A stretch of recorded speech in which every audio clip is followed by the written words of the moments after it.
We're going to have 3 more classes left, and all 3 of these classes will be on the Introduction to the New Testament. This will lead up into what we're talking about next semester as we get into sophomore year and the New Testament. We'll start with the Gospels, but before we do that, we're going to study what the Gospels are, how they came to be, and what it takes to be a Gospel, and the reasons why some Gospels are not Gospels. Because in case you didn't know, there's actually more than 4 Gospels written.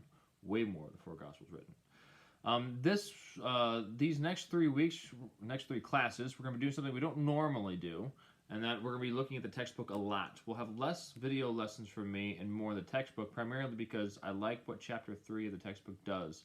It does a good job explaining very simply the information of the New Testament. So you'll be in the textbook.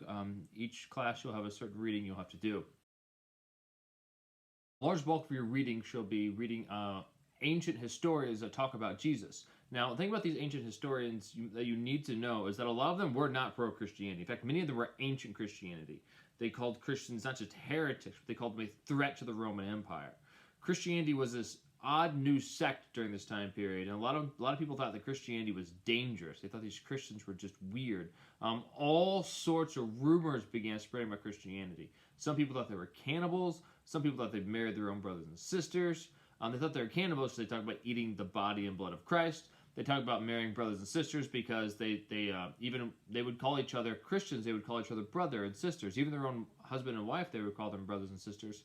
And so they thought that Christians believed in incest. There are all these weird ideas that talk about Christianity. Most all of them were lies.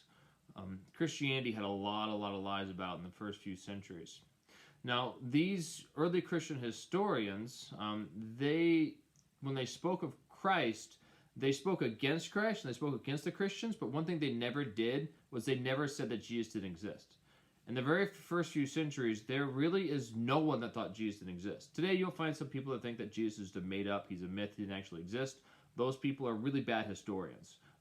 All historians, even the historians that are atheists, not just non-Christians, those historians don't even believe God. They believe that Jesus existed because there's a lot of evidence for the existence of Jesus.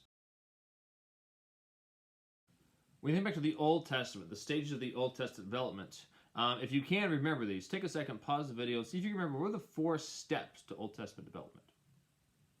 Well, the 4 steps to Old Testament development were the event happened, there was an oral tradition, it was written down, and then typically, a lot of times, it was edited. The New Testament has really pretty much the same 4 steps, except step number 4 is not near as common. The first thing is the event happened. That's the event of Jesus. So the Gospels and Acts of the Apostles, the 4 Gospels and Acts of the Apostles, they have a lot of history in them. The actual historical event happened.